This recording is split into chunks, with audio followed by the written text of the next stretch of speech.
This is Rachel, and I am just doing my initial post for the second module. I really enjoyed the readings. I feel like we kind of hear these theories a lot, but we haven't really gotten to really dig down deep and read about them. So I've appreciated it so far.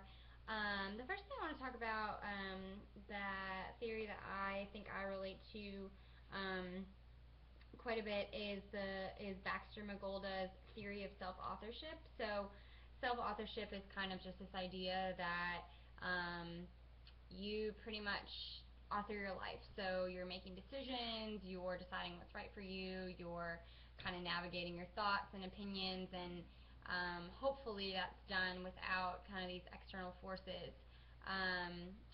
She argues that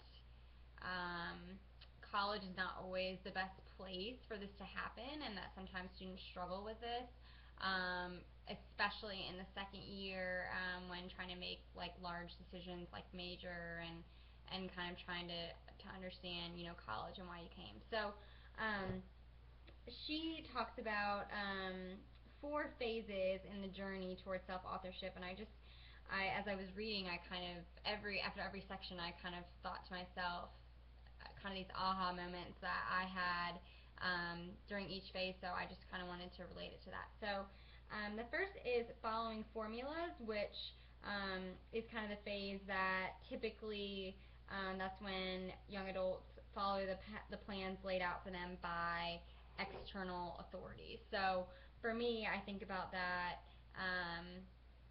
as when I got to college, my parents and grandparents really wanted me to pursue corporate law. So initially my degree was in business, and I had a minor in political science. So you know, you kind of think about, you know, they were always kind of saying, well, oh, you know, if you want to be successful or you want to have a degree that's worth something, arguably if a law degree is actually worth, you know, as much as it was at that time. But anyway, so I remember kind of feeling like that and kind of just listening to them and doing it because that's what I thought I needed to do. So the second phase is crossroads, and that is kind of when you realize that these plans maybe aren't necessarily working, and you start to establish another plan for yourself. So for me, that was studying and engaging and working really, really hard in my classes, and then still only getting like a C. I just wasn't getting it.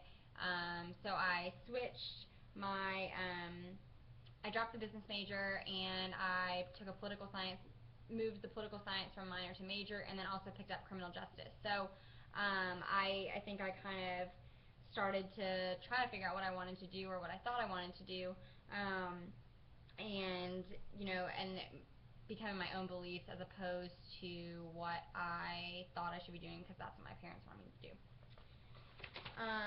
So the third is becoming the author of one's life.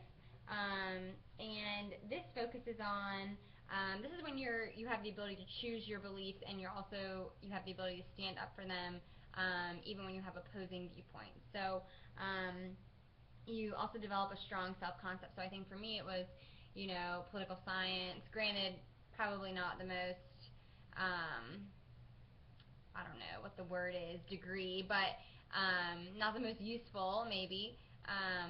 So I got a lot of flack about that from my parents, and kind of, well, what are you going to do, or you know, what if this doesn't work, or whatever. So, but truly being able to be like, well, you know, that's what I'm interested in, and that's what I'm going to do. So that was kind of for me, being able to really kind of take ownership of that, and then truly it continued on. I mean, I think I didn't really decide or understand that student affairs was really a thing until really almost my senior year. So being able to defend that and explain it over and over, you know, my parents still think I'm an RA. So it's interesting to explain those things. And then finally, phase 4 is your internal foundation, and that is when you feel completely grounded and self-determined in your belief system, and you're accepting of ambiguity and open to change. I think I've just recently gotten to that stage, having moved down, you know, to Wilmington and gone to grad school and housing and kind of all the other things that I'm doing.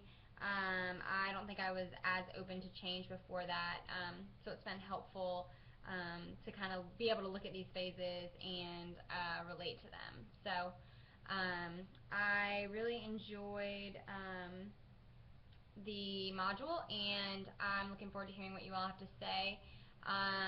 Also, just wanted to add, sorry this is kind of long, but my academic advising experience, I don't know how you all are doing. I'd like to hear from you, but mine is not so successful. My girls are not really interested, not super engaging. You know, I try to, and they're like not really having it. So still working, trying to continue to build some rapport with them, but I feel kind of more like a pest than anything. So I would just be interested to hear what you guys have to say. So thanks again.